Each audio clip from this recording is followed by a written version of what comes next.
So hello everyone, welcome back to the channel. आज हम PM के बारे में पढ़ने वाले हैं, प्राइम मिनिस्टर, और आर्टिकल्स वगैरह सब जो भी है उससे पढ़ेंगे। पीएम के बारे में पढ़ने से पहले हम रिकॉल करते हैं कुछ। चलो नया पेज पे जाते हैं। तो हमने क्या पढ़ा था? पार्ट 5 हमने शुरू किया था ना। पार्ट 5 कहाँ से कहाँ तक है? आर्टिकल 52 से लेके आर्टिकल 151 तक पार्ट 5 है। ठीक है, पार्ट 5 में हमने यूनियन, पार्ट 5 है किससे? यूनियन से रिलेटेड है। राइटिंग तो हमारा बहुत ही घटिया बन रहा है। ठीक है, तो यूनियन से रिलेटेड है, तो आर्टिकल 52 से लेकर 151 तक पार्ट 5 रिलेटेड टू यूनियन। अब यूनियन एग्जीक्यूटिव खाली एक्स लिखते हैं। ठीक है, यूनियन एग्जीक्यूटिव में हमने 5 चैप्टर्स पढ़े थे। जब हम याद करो, जब हम प्रेसिडेंट स्टार्ट किए थे तो हम ये सब लिखे थे। सबसे स्टार्टिंग में हम यही सब बताए थे, यूनियन एग्जीक्यूटिव, जिसमें 5 सब्जेक्ट्स हैं। तो चलो सब्जेक्ट्स बताते हैं कौन कौन से हैं। President, vice president, PM, COM मतलब काउंसिल ऑफ मिनिस्टर, और अटॉर्नी जनरल। तो ये जो है वो कहाँ से कहाँ तक आर्टिकल है? यूनियन एग्जीक्यूटिव 52 से लेके 78 तक है कि नहीं? यूनियन एग्जीक्यूटिव आर्टिकल 52 से लेकर 78 तक है, जिसमें हमने प्रेसिडेंट को तो पढ़ लिया। प्रेसिडेंट कहाँ से कहाँ तक था? आर्टिकल 52 से लेकर आर्टिकल 62 तक प्रेसिडेंट हमने देख लिया। वाइस प्रेसिडेंट भी हमने देख लिया, और हाँ, अटॉर्नी जनरल भी हमने देख लिया ना। अटॉर्नी जनरल भी हमने देख लिया। आज हम पीएम पढ़ने वाले हैं, पीएम और काउंसिल ऑफ मिनिस्टर। और आज जो है पीएम और काउंसिल ऑफ मिनिस्टर पढ़ के आज यूनियन एग्जीक्यूटिव ख़त्म हो जाएगा। यूनियन एग्जीक्यूटिव आज ख़त्म हो जाएगा। ठीक है, और आर्टिकल 52 से लेकर 78 तक आज हमारा ख़त्म हो जाएगा। उसके बाद कल हम आगे करेंगे आर्टिकल 79 से। तो चलो पीएम को शुरू करते हैं। चलो भाई, तो पीएम जो है, इन्हें और भी नामों से जाना जाता है, मतलब और भी तरीक़ों से, नामों से नहीं, और भी तरीक़ों से इन्हें डिस्क्राइब किया जाता है। जैसे de facto executive, very important. President को डी जूरे कहा जाता है, प्रेसिडेंट को डी जूरे, और पीएम को डी फैक्टो। इसको याद कैसे कर सकते हैं? देखो ऐसे याद कर सकते हैं। फैक्ट का मतलब क्या होता है? फैक्ट मतलब कुछ चीज़ सच्चाई पे निर्धारित। वाह, हाँ, फैक्ट का मतलब क्या होता है? सच्चाई होता है ना। तो सच में तो ऐसे याद करो कि प्रेसिडेंट और पीएम है, तो वैसे प्रेसिडेंट ही सबसे ऊपर, मतलब ऐसे स्टेट लेवल पे देखा जाए तो। लेकिन सच क्या है? सच ये है कि प्राइम मिनिस्टर सबसे ऊपर है। यही तो सच है, सच ही है यही सच यही है। तो ऐसे याद करो कि जो सच है वो तो पीएम ही है भाई। तो सच को, फैक्ट को डाल दो पीएम है, और जो बच गया वो तो प्रेसिडेंट पे आ गया। ठीक है, इतने अच्छे से हमने याद करवा दिया तुम्हें। तो D jure, de facto PM, D jure executive, president. चलो भाई आगे देखते हैं। टक टक टक टक टक हट जा। Crisis manager in chief, PM को कहते हैं क्राइसिस मैनेजर इन चीफ। मतलब क्राइसिस मैनेजर, क्राइसिस कुछ आ जाएगा तो उसमें मैनेज करने वाला चीफ जो होता है वो पीएम होता है। Leader of the house PM रहेगा, चाहे वो राज्यसभा का मेंबर हो, पीएम चाहे वो लोकसभा का मेंबर हो, वो कोई भी सभा का मेंबर हो, वो उस हाउस का लीडर रहेगा, जिस भी हाउस का वो मेंबर रहेगा वो। Linchpin of the government, linchpin मतलब एक लिंकेज की तरह काम करेगा। ये जो वर्ड है लिंचपिन, इसे हम आगे की वीडियो में हम इसको अच्छे से बताएंगे, जब हम ये आगे जाएगा। ठीक है, head of the government PM, head of the state कौन है? President. Head of the state president है, लेकिन हेड ऑफ द गवर्नमेंट का मुखिया वो तो पीएम है। ठीक है, head of the government PM, head of the state president. अब जो पीएम होते हैं हमारे नरेंद्र मोदी जी, अभी जो प्रेजेंट में हैं, वो और भी अलग अलग जगह के चेयरमैन हैं। This is chairman. और भी अलग अलग जगहों के चेयरमैन हैं। पता ही होगा, नीति आयोग के चेयरमैन कौन है? प्राइम मिनिस्टर है। NDC, national development council, NDC national development council, इसके भी चेयरमैन कौन होते हैं? प्राइम मिनिस्टर होते हैं। ये बहुत इंपॉर्टेंट है जो ये वाला सेक्शन है, क्योंकि इससे PYQ आ चुका है। ठीक है, तो नेशनल डेवलपमेंट काउंसिल के chairman not PM, national development council के चेयरमैन कौन है? प्राइम मिनिस्टर नरेंद्र मोदी जी हमारे। NIC national integration council, NIC national integration council, इसके चेयरमैन कौन है? प्राइम मिनिस्टर हमारे। ISC inter state council, ISC inter state council के chairman prime minister. NWRC national water reserve council, NWRC national water reserve council, इसके भी chairman हमारे PM साहब हैं। और national defence fund, national defence fund के chairman prime minister हैं, national defence fund के चेयरमैन प्राइम मिनिस्टर हैं। कैबिनेट मिनिस्टर, अब ये कैबिनेट मिनिस्टर क्या होता है, मिनिस्टर ऑफ स्टेट क्या होता है, डिप्टी मिनिस्टर क्या होता है, चलो इसको देखते हैं। देखो मिनिस्टर काउंसिल ऑफ मिनिस्टर्स में से किसी किसी को ना कैबिनेट मिनिस्टर में रख दिया जाता है, किसी किसी को मिनिस्टर ऑफ स्टेट में, किसी किसी को डिप्टी मिनिस्टर में। कैबिनेट मिनिस्टर ये रैंक लिखा हुआ है, कैबिनेट मिनिस्टर सबसे हाईएस्ट रैंक वाले होते हैं, जो हाईएस्ट रैंक वाले होते हैं उनको कैबिनेट मिनिस्टर में रखते हैं, जो दूसरे रैंक वाले होते हैं उसको मिनिस्टर ऑफ स्टेट में, जो तीसरे रैंक वाले होते हैं उसको डिप्टी मिनिस्टर में। कैबिनेट मिनिस्टर ये सब बांटा जाता है कि जैसे सीओएम बना तो उसमें अलग अलग पोर्टफोलियोज दे दिए जाएंगे कि तुमको ये डिपार्टमेंट मिल गया, तुमको वो डिपार्टमेंट मिल गया, जैसे कि डिफेंस का डिपार्टमेंट, एक्सटर्नल अफेयर्स का डिपार्टमेंट, हेल्थ का डिपार्टमेंट, अलग अलग डिपार्टमेंट होते हैं। तो कैबिनेट मिनिस्टर्स में उन वो लोग होते हैं जिनके पास अपना इंडिविजुअल डिपार्टमेंट होता है, जैसे एक्सटर्नल मिनिस्टर, ठीक है, तो कैबिनेट मिनिस्टर वो हो गए। और ये सबसे इम्पॉर्टेंट पोर्टफोलियोज, इम्पॉर्टेंट डिपार्टमेंट वाले जो लोग होते हैं वो कैबिनेट मिनिस्टर में आते हैं, और इसमें कम लोग होते हैं, मतलब इन सब के मामले में इसमें नंबर ऑफ पर्सन कम होते हैं, ठीक है। ये बस एक रैंक समझ लो कि सबसे ऊपर वाले जो रैंक है उनको कैबिनेट मिनिस्टर में डाल दिया गया, सबसे उसके नीचे वाले में मिनिस्टर ऑफ स्टेट में डाल दिया गया। मिनिस्टर ऑफ स्टेट में दो टाइप के लोग होते हैं, एक तो जिनके पास अपना इंडिविजुअल चार्ज है, मतलब अपना पोर्टफोलियो, अपना डिपार्टमेंट है, और एक जिनके पास नहीं है। अगर जिनके पास नहीं है तो वो इनके अंडर काम करेंगे, चाहे वो मिनिस्टर ऑफ स्टेट के अंदर काम करेंगे, ठीक है। डिप्टी मिनिस्टर सबसे नीचे वाला रैंक है। इन डिप्टी मिनिस्टर में किसी के पास भी अपना पर्सनल पोर्टफोलियो नहीं रहता है, अपना पर्सनल डिपार्टमेंट नहीं रहता है। डिप्टी मिनिस्टर जो है वो कैबिनेट मिनिस्टर के अंडर काम करते हैं, ठीक है, और मिनिस्टर ऑफ स्टेट के अंडर काम करते हैं। लेकिन वही मिनिस्टर ऑफ स्टेट के अंदर काम करेंगे जो मिनिस्टर ऑफ स्टेट में जिनके पास इंडिविजुअल चार्ज है, ठीक है। हमने क्या कहा था, मिनिस्टर ऑफ स्टेट में दो टाइप के लोग होते हैं, जिनके पास इंडिविजुअल चार्ज होता है, जिनके पास नहीं होता है। तो जिनके अंडर हो, जिनके पास होगा उन्हीं के अंडर ये काम करेगा, ठीक है। तो बस ये रैंक याद करना कि सबसे हाईएस्ट रैंक ये है, और इसमें कुछ नहीं है। किचन कैबिनेट, किचन कैबिनेट ऐसा कुछ कॉन्स्टिट्यूशन में नहीं लिखा है, लेकिन ये बस एक टर्म यूज़ किया जाता है। किचन कैबिनेट में वो लोग आते हैं जो और करीब होते हैं, जो प्राइम मिनिस्टर है उनके और करीब है, एकदम right hand type. Cabinet minister तो नो डाउट हाईएस्ट रैंक है, लेकिन उससे भी अगर हाईएस्ट 2-3 लोगों का, मैक्सिमम 2-3 लोग का, जिसमें पीएम रहेंगे और 2-3 लोग रहेंगे, तो और वो मिल के एक कैबिनेट बनाएंगे, उसको बोलते हैं किचन कैबिनेट। जैसे अमित शाह, एस जयशंकर, ये सब बहुत इंपॉर्टेंट है, बहुत राइट हैंड टाइप है ऑफ द पीएम, तो वो ऐसा किचन कैबिनेट में आ जाएगा। ऐसा सोचो ना कि किचन में जा रहे हैं तो कोई अपने लोग के साथ जाएंगे ना, एकदम राइट हैंड, और उसमें कम लोगों की जगह होती है तो सिर्फ 2-3 लोग ही जा सकते हैं।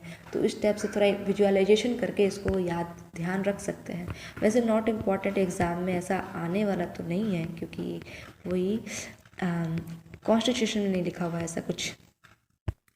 अब हम देखते हैं PM of India, prime minister of India, इनका कार्यकाल शुरू से लेकर अंतिम तक। सबसे फर्स्ट पीएम सबको पता है भाई, जवाहरलाल नेहरू जी हैं हमारे, 1947 में बने थे 1964 तक। उसके बाद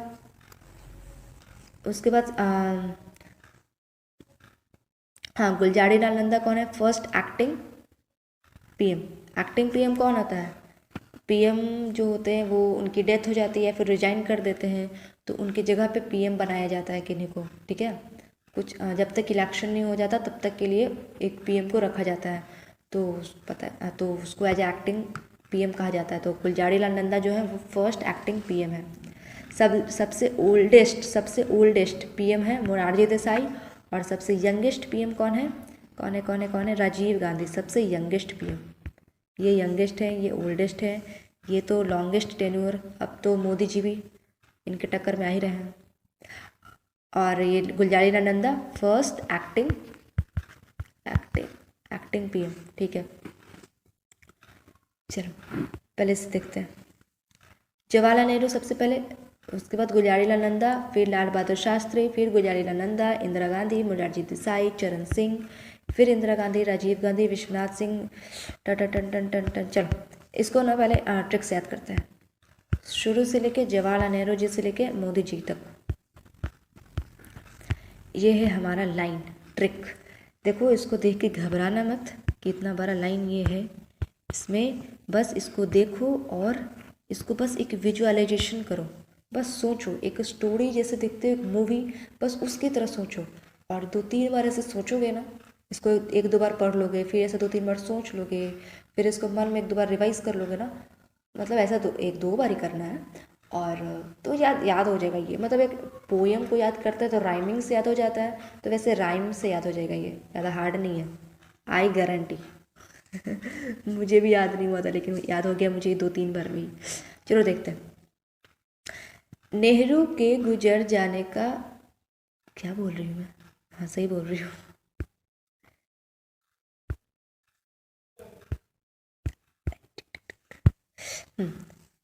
तू इधर आ जा भाई, क्या करता है तुम?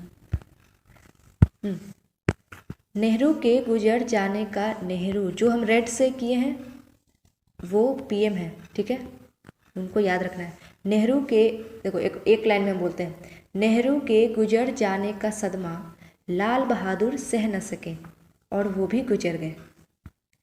इस दुख में इंदिरा ने पूरे देश को संभाला, ठीक है। सरकार चलाने में चरण सिंह ने इंदिरा की मदद की। अब इंदिरा जी भी मरेंगी।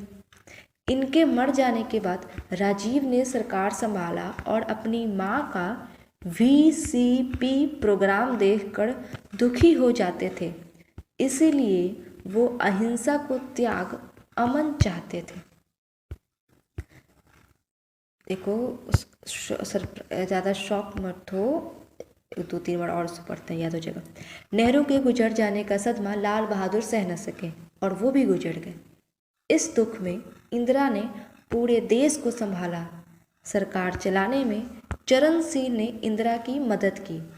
इनके मर जाने के बाद राजीव ने सरकार संभाला और अपनी माँ का VCP प्रोग्राम देखकर दुखी हो जाते थे, इसीलिए वो अहिंसा को त्याग अमन चाहते थे। वाह वाह। चलो हम लोग एक बार मैच कर लेते हैं, ठीक है। नेहरू जी, पहले इसको लेते हैं। नेहरू के गुजर जाने का सदमा, नेहरू के गुजर जाने का सदमा लाल बहादुर सह न सके और वो भी गुजर गए। गुजर से गुलजारी लाल नंदा। इस दुख में इंदिरा ने पूरे देश को संभाला, देश से देसाई, पूरे देश को संभाला। सरकार चलाने में चरण सिंह ने इंदिरा की मदद की, ठीक है। इनके मर जाने के बाद राजीव ने सरकार संभाला और अपनी माँ का VCP प्रोग्राम देखकर दुखी हो जाते थे। V से विश्वनाथ प्रताप सिंह, C से चंद्रशेखर, P से PV Narasimha Rao. VCP program देखकर दुखी हो जाते थे, इसीलिए वो अहिंसा चाहते थे। अहिंसा चाहते थे। तो AHI, A से अटल बिहारी वाजपेयी, H से HD देवे गौवड़ा और I से इंद्र कुमार गुजराल। A से अटल बिहारी वाजपेयी, H से HD देवे और I से इंद्र कुमार गुजराल अहिंसा चाहते थे। क्या बोल रही मैं? इसीलिए वो अहिंसा को त्याग अमन चाहते थे। तो इसीलिए वो अहिंसा को त्याग अमन चाहते थे। अमन चाहते थे। अ से अटल बिहारी वाजपेयी, M से मनमोहन सिंह, N से नरेंद्र मोदी। आ गया ना सारे? तो बस इसको 1-2 बार पढ़ लो, याद हो जाएगा। अहिंसा चाहते थे, अमन चाहते थे। अब देखते हैं हम आर्टिकल पे। आर्टिकल पे आने से पहले कुछ और बातें कर लिया जाए। तो तुमको क्या लगता है कि प्राइम मिनिस्टर का टेन्योर कितना होता होगा? 5 साल? 5 साल होता होगा। प्राइम मिनिस्टर का जो टेन्योर होता है वो फिक्स नहीं होता है, चाहे वो प्राइम मिनिस्टर हो चाहे वो काउंसिल ऑफ मिनिस्टर्स हो, उनका टेन्योर फिक्स नहीं होता है। तो काहे नहीं होता है, तो इसको हम आर्टिकल में देखेंगे, ठीक है। और जो प्राइम मिनिस्टर है, जो COM है, इस सब का सैलरी और अलाउंस जो भी होता है उसको कौन देखता है, कौन इस सब पे काम करता है? वो इस सब पे पार्लियामेंट काम करता है। ये सब हम बस बोल रहे हैं, सुन लो, चाहे तो लिख भी लो। सैलरी और अलाउंस कौन देखता है? PM का, COM का, पार्लियामेंट देखता है। PM और COM का जो टेन्योर है वो फिक्स नहीं होता है। और भी PM के और भी काम होते हैं, कुछ कुछ फंक्शंस भी देखो। PM जैसे कि हेड, COM का हेड होता है। COM का देखो, काउंसिल ऑफ मिनिस्टर्स का एक मेंबर ही है प्राइम मिनिस्टर, इन्हीं में से एक चुनाता है। लेकिन जब वो चुना जाता है तो वो मतलब वहाँ का एक मुखिया बन जाता है वो उसी का पार्ट, लेकिन वो एक हेड बन जाता है, तो हेड ऑफ द COM। और क्या करता है? जो भी पोर्टफोलियोज़ वगैरह, भी हमने जब कैबिनेट मिनिस्टर्स पढ़ा था, तो जो भी पोर्टफोलियोज़ वगैरह मिलते हैं तो वो पोर्टफोलियोज़ देने का काम PM का ही होता है, ठीक है। इतनी बातें हमने कर ली और अब पढ़ते हैं हम आर्टिकल की ओर। आर्टिकल 74, आर्टिकल 74 पहले से हटाते हैं।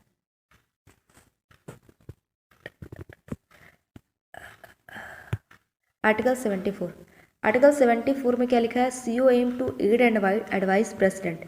क्या लिखा है? काउंसिल ऑफ मिनिस्टर जो होंगे वो एड और एडवाइस करेंगे प्रेसिडेंट को। काहे एडवाइस करेंगे? कॉन्स्टिट्यूशन के हिसाब से ऐसा माना जाता है कि प्रेसिडेंट के पास कुछ भी करने को ऐसा नहीं होता है दिमाग मतलब वो कुछ भी नहीं कर सकते हैं, वो अपने मर्जी से कुछ भी नहीं कर सकते। जो हमने याद है जब हमने प्रेसिडेंट पढ़ा था, तो जो पार्डनिंग पावर हमने पढ़ा था, क्षमा देनी पावर, वो PM और काउंसिल ऑफ मिनिस्टर्स की एडवाइस पे ही करते हैं। वो हर काम, जितना भी जो तुम सोच सको, हर काम वो एडवाइस पे ही करते हैं। चाहे उनको कहीं जाना हो, कुछ करना हो, कुछ भी करना हो उनको, तो वो एडवाइस पे करते हैं जो कपाट। तो काउंसिल ऑफ मिनिस्टर क्या करते हैं? काउंसिल ऑफ मिनिस्टर मतलब प्राइम मिनिस्टर और काउंसिल ऑफ मिनिस्टर सारे, तो वो क्या करेंगे? आर्टिकल 74 में लिखा हुआ है कि एड और एडवाइस करेंगे, मतलब एडवाइस करेंगे प्रेसिडेंट को कुछ भी करने से पहले, मतलब कुछ भी प्रेसिडेंट कर रहा है उसको एडवाइस लेना ज़रूरी है काउंसिल ऑफ मिनिस्टर्स का, ठीक है। और आर्टिकल 74 के क्लाउज 2 में क्या लिखा हुआ है? हमने यहाँ पे नहीं लिखा है, बस हम बोल देते हैं। आर्टिकल 74 के क्लाउज 2 में लिखा हुआ है कि कोई भी इंसान, चाहे हम तुम, कोई भी इंसान जाके नहीं पूछ सकता है कोर्ट में कि हमको बताओ कि प्राइम मिनिस्टर ने क्या एडवाइस दिया प्रेसिडेंट को, बताओ हमको। तो वहाँ का कोर्ट जज साहब बोलेंगे कि तुमको क्या मतलब है इससे, क्या एडवाइस किया, अपना काम करो तुम तो कोई भी जाके ऐसे नहीं पूछ सकता है कि प्रेसिडेंट को क्या एडवाइस मिला है। ये आर्टिकल 74 के क्लाउज 2 में लिखा हुआ है। चलो ठीक है, आर्टिकल 75 पे आते हैं। आर्टिकल 75 में लिखा है president to appoint PM and council of minister. President जो होता है वो अपॉइंट करता है किसको? PM को अपॉइंट करता है और काउंसिल ऑफ मिनिस्टर को। देखो, प्रेसिडेंट जो होगा वो PM को अपॉइंट कर देगा, ठीक है। पहले वो PM को अपॉइंट करेगा, फिर काउंसिल ऑफ मिनिस्टर को अपॉइंट करेगा। तो पहले वो PM को अपॉइंट कर दिया, अब काउंसिल ऑफ मिनिस्टर की अपॉइंट करने की जब बारी आई तो करेगा तो प्रेसिडेंट ही, लेकिन वहाँ पे उसको एडवाइस लेना पड़ेगा। वहाँ पे प्राइम मिनिस्टर बताएगा कि किसको किसको क्या क्या डिपार्टमेंट मिलना चाहिए और किसको कैबिनेट मिनिस्टर में रखो, जो भी है वो एडवाइस लेगा प्राइम मिनिस्टर का PM, ठीक है, काउंसिल ऑफ मिनिस्टर को अपॉइंट करते समय। आर्टिकल 75 का 2, council of minister hold office during pleasure of president. अब ये क्या होता है? ये वर्ड प्लेजर क्यों लिखा हुआ है? स्पेलिंग सही लिखा क्या हमने? ये वर्ड प्लेजर वर्ड क्यों यूज़ किया गया है? मतलब क्यों यूज़ किया गया? इसलिए क्योंकि कहीं भी प्राइम मिनिस्टर का या फिर काउंसिल ऑफ मिनिस्टर कहीं भी जो रिमूवल प्रोसेस है, जैसे इम्पीचमेंट, प्रेसिडेंट का जो रिमूवल प्रोसेस है पूरा एकदम पता है कैसे कैसे कैसे कैसे हटाना है भाई, लेकिन ऐसा कहीं भी नहीं संविधान में लिखा हुआ है कि प्राइम मिनिस्टर को कैसे हटाना है, चाहे तो काउंसिल ऑफ मिनिस्टर को कैसे हटाना है, ये कहीं नहीं लिखा हुआ है। ठीक है, इन लोग का रिमूवल प्रोसेस नहीं लिखा हुआ है, नहीं कहीं बताया हुआ है। तो बस उसी वर्ड को मतलब बस प्लेजर ऑफ प्रेसिडेंट इसीलिए यूज़ किया गया क्योंकि यहाँ पे रिमूवल का कोई एक्यूरेट प्रोसेस नहीं है। तो council of ministers hold office during pleasure of president का मतलब ये होता है काउंसिल ऑफ मिनिस्टर में पीएम चाहे PM plus council of minister सारे लोग, वो लोग तभी तक ऑफिस होल्ड कर सकते हैं जब तक कि प्रेसिडेंट उनसे खुश है, मतलब उनको समय समय पर प्रेसिडेंट को खुशी देते रहना है। ठीक है, और उनको खुश करते रहना है। ठीक है, तो अगर प्रेसिडेंट को मन किया कि नहीं ये बंदा हमको खुश नहीं कर रहा है, हमको अच्छा नहीं लग रहा है, कोई गलती कम कर रहा है, उसको वो हटा सकते हैं, लेकिन उनको एडवाइस चाहिए होगा। तो ये बस यही है, प्लेजर का मतलब यही कि रिमूवल प्रेसिडेंट अपनी मर्जी से कर सकते हैं। आर्टिकल 75 का 3, COM collectively responsible to Lok Sabha. ठीक है, पहले इसको पहले फिर से देखते हैं। आर्टिकल 75 के 2 में क्या है कि एक तो pleasure of president hold office करेगा ड्यूरिंग प्लेजर ऑफ प्रेसिडेंट। ठीक है, और ये क्या है कि इंडिविजुअल रिस्पॉन्सिबल होता है प्रेसिडेंट का। पहले इसको अच्छे से समझेंगे फिर ही इसको समझ में आएगा। जो काउंसिल ऑफ मिनिस्टर जो होते हैं वो इंडिविजुअल रिस्पॉन्सिबल होते हैं प्रेसिडेंट का मतलब क्या है कि इंडिविजुअली जाके प्रेसिडेंट को जाके प्लेजर देना होगा, जो भी मतलब कुछ उनके नज़र में अपने आप को अच्छा रखना होगा, जो भी होगा। और अगर कोई भी काम वो कर रहे हैं, कुछ भी अपने डिपार्टमेंट में कुछ भी कर रहे हैं, तो प्रेसिडेंट को जाके इन्फॉर्म करना होगा। तो ये इंडिविजुअली उनका रिस्पॉन्सिबिलिटी बनता है। ये तो इंडिविजुअली है लेकिन ये कलेक्टिवली है। अब ये समझ में आएगा। आर्टिकल 75 में क्या है कि COM जो है, COM बार बार मैं दोहरा रही हूँ, COM मतलब प्रेसिडेंट भी आता है। ठीक है, तो CM जो है, मिनिस्टर्स जो है कलेक्टिवली रिस्पॉन्सिबल है to Lok Sabha. Lok Sabha means collectively responsible है हाउस में। ठीक है, इसका मतलब इसको बहुत इंपॉर्टेंट है। इसका मतलब ये होता है कि काउंसिल ऑफ मिनिस्टर जो है वो आंसरेबल है, वो उत्तरदायित्व है लोकसभा के लिए। देखो,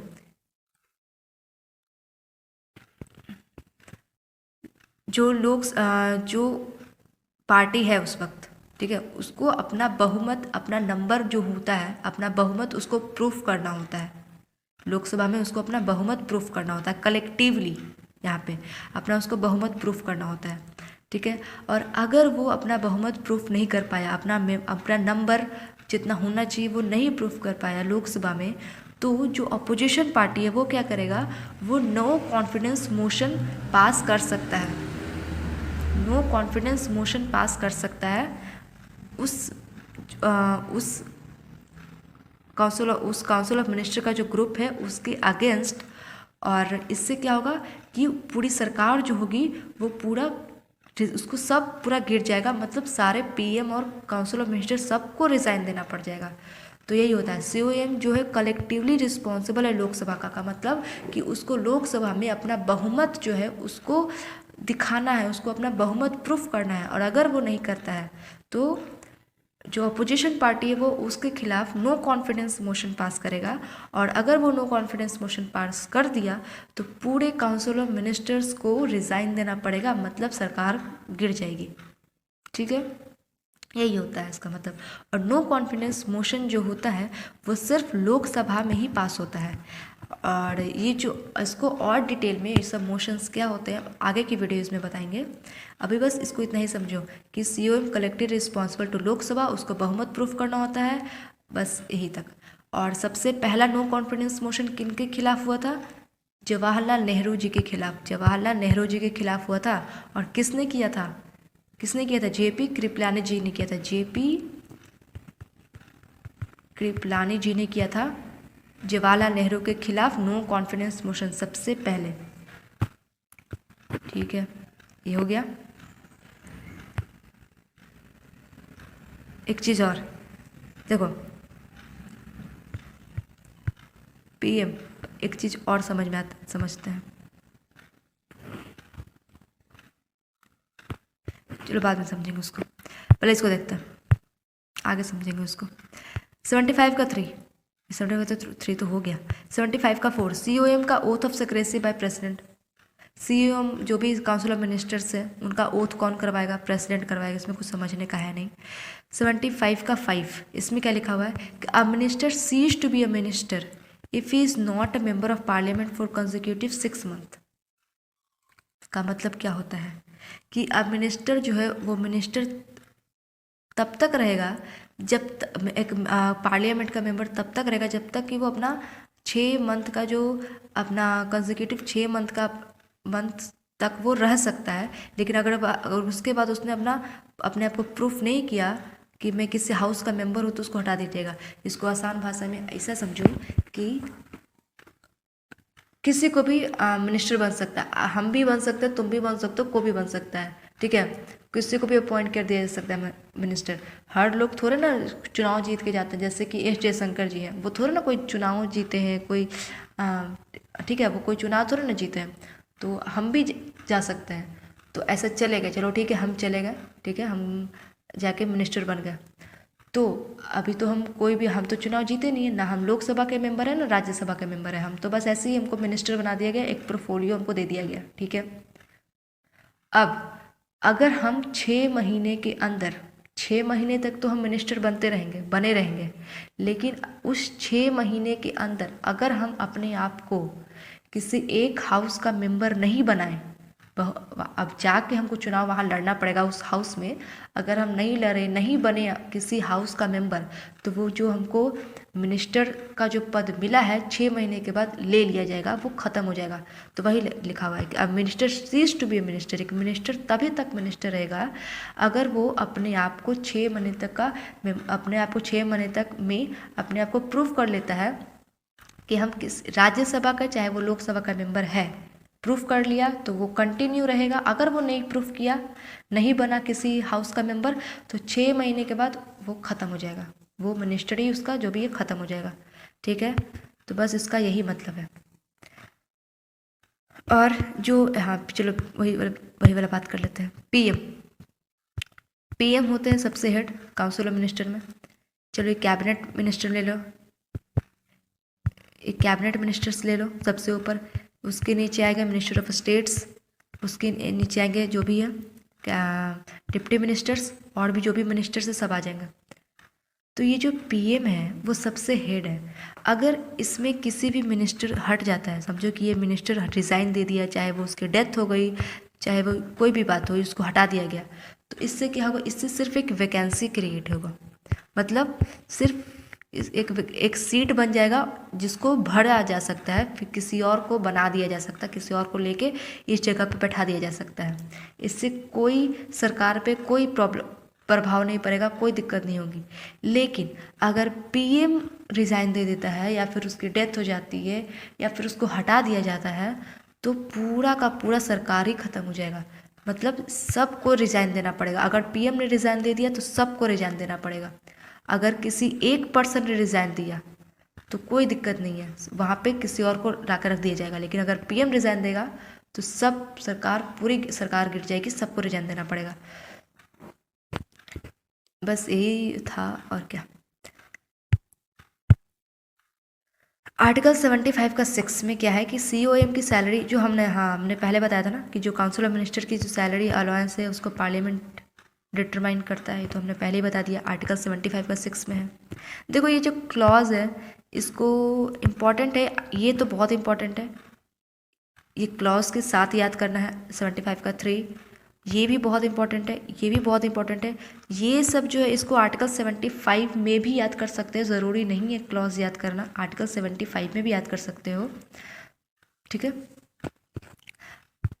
और इसमें ट्रिक तो कुछ है नहीं, क्योंकि आर्टिकल 74 75 तो सबको पता है, प्रेसिडेंट बोल रहे प्राइम मिनिस्टर से रिलेटेड है। अब और रही बात क्लॉज की, तो क्लॉज में तुम ऐसे याद करना, 3 है ना, 3 को ऐसे याद करना कि लोकसभा, छोड़ो, अच्छा ट्रिक नहीं मेरे पास। कुछ अच्छा आएगा तो बताएंगे कभी। अब देखते हैं आर्टिकल 77 78, इसको बाद में पढ़ेंगे, ठीक है। आर्टिकल 77 में क्या लिखा हुआ है कि all executive action in the name of president, जो भी एग्जीक्यूटिव एक्शंस होगा, जो भी काम किए जाएंगे वो प्रेसिडेंट के नाम पे किए जाएंगे। इसको ऐसे समझो कि घर में समझो तुम्हारे पापा और तुम्हारे दादाजी हैं, मम्मी पापा सब हैं, और जो भी डिसीज़न लिए जाते हैं वो कौन लेता है? पापा लेते हैं। कुछ भी घर में काम होता है पापा लेते हैं, लेकिन कोई भी काम करते हैं तो उन पे नाम किसका रहता है? दादाजी का नाम रहता है ना।